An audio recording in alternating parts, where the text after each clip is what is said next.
King and Queen of the Ring 2024 is in the books. And it was a pretty decent WWE Premium Live event. Let's talk about it. Gave me life, resurrection made me strong. Let's first talk about that Saudi Arabia crowd, and I gotta give it up to them. They were loud. They didn't beat that France crowd. The France crowd made Backlash special, but Saudi Arabia is a second to WWE Backlash in France. Round of applause to Saudi Arabia being so loud. I think it's definitely between Jeddah and being in different cities in Saudi Arabia. What a crowd in Saudi Arabia. What a crowd in Jeddah, Saudi Arabia. That was a great crowd. They were loud and they made matches feel so memorable. Very, very good crowd in Saudi Arabia. Next, let's talk about the importance of kickoff show matches, because that kickoff show match for displaying the Women's Tag Team Championships, that was spot on beautiful. That was chef's kiss. Mwah. That match between the power couple, the power team, not couple, of Jade Cargill and the EST of WWE, Bianca Belair, the Women's Tag Team Champions, defending their titles against Candice LeRae and Indy Hartway, The Way. That match was amazing and pretty good to kick off the whole show at Saudi Arabia, getting the crowd ready for the whole show. And the more I see Jade Cargill and Bianca Belair teaming up and being that powerhouse tag team in the ring, the more they are in the ring together, the more they have more chemistry, and the more they learn more moves together, coming up with a tag team finisher. And that ending of that match was amazing. Not taking away anything from Candice and Indy, because I'm a huge Way fan. I definitely think they have tag team championships in their future, but Bianca Belair and Jade Cargill aren't losing their titles anytime soon, and that match was amazing. That showcase, that tells you that we need more kickoff show matches, WWE. Next up, we have the kickoff of the whole show, the match that kicked off the whole show in the Women's World Championship match, and Becky Lynch defending her title against Liv Morgan for the 100th time. They are match partners, and this match was actually the best match of Liv Morgan's career, and another good match of Becky Lynch, the best match of Becky Lynch I've seen ever since WrestleMania against Rhea Ripley. That ending executed perfectly when Dominic threw the chair into Becky Lynch, wanting Becky Lynch to end Liv Morgan with the chair to retain her championship, so Liv Morgan doesn't win. But, quote unquote, he wanted Becky Lynch to win, but he helped Liv Morgan win. Liv Morgan took advantage, DDD'd Becky Lynch on the chair. Oblivion 1, 2, 3. We got a new women's champion in Liv Morgan. And after what happened on Monday Night Raw this past week, Liv Morgan is trying to take away the whole Judgment Day from Mommy Rhea Ripley. And this feud is gonna cook for SummerSlam. Liv Morgan defending her Women's World Championship against Rhea Ripley, the former champion who had to relinquish the title. Oh man, that feud is gonna slap. and I am a Becky Lynch fan, and I'm gonna miss Becky Lynch. Thank you, Becky Lynch, for everything you have done. And that's not a goodbye, because Becky Lynch is not leaving WWE. She's just going away for her family and her daughter. And she's more of a man than Vince McMahon can ever be.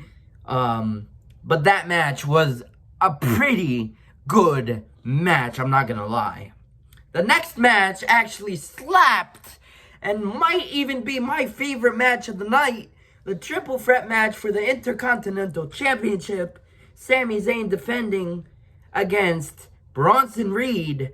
And man, the crowd of Saudi Arabia hated this man, but Chad Daddy Gable. Chatty Daddy Gable booing him, being, "You suck, you suck," which was a chant for Kurt Angle, the Hall of Famer. And this match actually pretty slapped. It felt pretty special. Chad Gable telling Otis, "Remember the plan, but when it's right and when it's ready, take out Bronson Reed." That plan being taking out Bronson Reed, and struggling to take out the champion in Sami Zayn, giving Sami Zayn the opportune time to take out Bronson Reed, and which the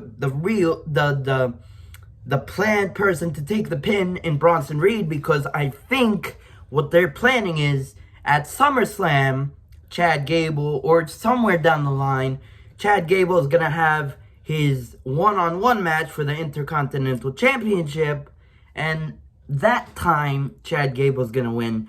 But that Saudi Arabia crowd loved Sami Zayn because he is Arab, and Saudi Arabia is obviously Arab, and he had a huge pop. The crowd had a huge pop for Sami Zayn, and Otis taking out Bronson Reed, and that match actually executed perfectly because there was a triple ankle lock on all three of these men. That spot was the spot of the night. And this match actually, there's two different triple threat matches. There's one where everyone is involved in the whole match, and there's one where one's down and then the other one's, that's how they win. That one, the first one I mentioned, the one where everyone's involved, that one's the best one of the triple threat matches. And Sami Zayn pinned Bronson Reed to retain his Intercontinental Championship, having Chad Gable and Otis feud. That's gonna be amazing. It's already amazing and executed amazing. And how this match ended, having Sami Zayn pin Bronson Reed, that only tells me that Chad Gable's gonna get his one-on-one match, most likely at SummerSlam, but we'll see. Sami Zayn retaining his Intercontinental Championship. Next thing we got was the finals of the Queen of the Ring tournament, and this was actually one of Nia Jax's best matches ever since she came back. Nia Jax has improved ever since Triple H brought her back, and Nia Jax grown on me. I wasn't a Nia Jax fan, but she actually grew on me, and she does so much better with people like Lyra Valkyria, the sizes of Lyra Valkyria. And I must say, the spot of this match was obviously Lyra Valkyria. Props to her, having her first premium live event being in a Saudi show, having WWE trust her that much to have her in the Queen of the Ring finals, and her push her to the moon. But that ending of that match was incredible. There's that ending, and then there's the final ending, the ending that put us all home with Cody Rhodes and Logan Paul. I'm gonna be talking about that later in this video. But that match, that ending between Lyra and Nia Jax was incredible. Lyra Valkyria going for the power bomb, trying to go for the power bomb on Nia Jax. Nia Jax being too heavy. Lyra Valkyria can't get Nia Jax to be power bombed, and Nia Jax going for the bonsai drop on Lyra Valkyria. I'm probably making that up. But squishing Lyra Valkyria, taking all the guts out of Lyra Valkyria, becoming Queen of the Ring. And when Triple H, CEO of WWE, crowning Nia Jax, she just looks so emotional, bro. She literally looks like she was crying, bro. She was crying, and Nia Jax deserves it, literally. She literally deserves that. And we got Queen Nia Jax, and probably, I am a huge Bayley fan, but probably she's gonna win the Women's Championship at SummerSlam. Next match up, we got the King of the Ring finals, and I have something to say about this. For a match that we were all excited for, it lived up for the expectations. I cannot say anything about Gunther matches, especially Randy Orton. Randy Orton is a legend in himself, and for two people that didn't have a feud before, didn't have history, that match slapped. Randy Orton's chest was red. You can't have a Gunther match without having a red chest. First of all, Randy Orton selling his back like a pro, but Randy Orton kicked up at the end, and that's why I think at SummerSlam, at Clash at the Castle, we are going to have a Randy Orton Gunther match, maybe for bragging rights, maybe even for the King of the Ring rematch. But I think Randy Orton's going to have, and Triple H did announce this when Randy Orton's ready, and that's why I think that's going to happen.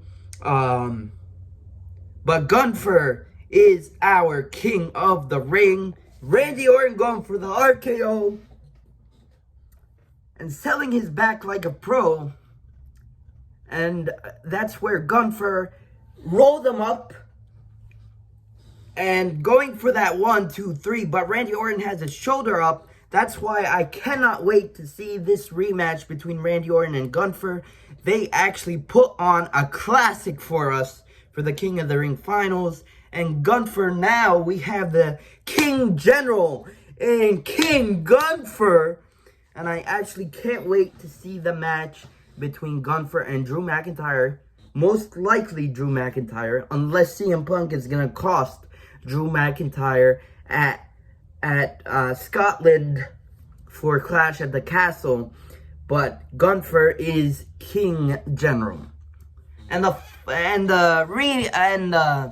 main event for King and Queen of the Ring was Cody Rhodes, the American Nightmare, the undisputed Universal Champion, defending his championship against the U.S. Champion in Logan Paul. And this match actually was incredible up until the end when Abraham El Habej costed Logan Paul when he grabbed his leg. Why couldn't that be LA Knight, bro? Like, I understand why it was Abraham, but like, it would have made sense if it was LA Knight, because the SummerSlam match is gonna be most likely be Logan Paul versus LA Knight. You could have had like that feud start that way, that storyline start that way. But this match actually slapped. Logan Paul saying he's not gonna use the brass knucks, but he ended up using, we all know Logan Paul, and he ended up using that brass knucks. Michael Cole being like, hey, why you use that brass knucks? And he got up in his face, and Corey Graves saving Michael. That made it more special. And Logan Paul's air drone shot on Cody Rhodes on the commentary table, that was a great spot. But in the end, we knew that Cody Rhodes is going to retain. Honestly, and I'm not even mad at this. Cody Rhodes' reign so far AJ Styles match at Backlash was incredible. Incredible. Might even be the match of the whole year, in my opinion. But what WWE is doing is throwing Cody Rhodes contender after contender after contender until The Rock, because we all know that the WrestleMania match is going to be The Rock versus Cody Rhodes for the Undisputed Universal Championship in honor of Roman Reigns. And that's why WWE is probably going to throw in contender after contender after contender to Roman Reigns, probably to Cody Rhodes, because Cody is probably being that defending champion, defending his championship at every premium live event this year. But in overall, King and Queen of the Ring was actually a pretty decent premium live event. Was it my favorite premium live event of the year? Probably not. Maybe Backlashes, maybe WrestleMania. So far, it's been between WrestleMania and Backlash. But it was a pretty decent premium live event. What do you guys think of the show? Let me know down in the comment section below. I really want to know. But if you liked today's video, please like, comment, share, and subscribe. Subscribing is free, by the way, so you should subscribe. We are on the road to 200 subscribers by the end of the summer. So please subscribe if you haven't yet. Turn on your post notifications bell, and I'll see you guys in my next video. But until then, peace, love you guys.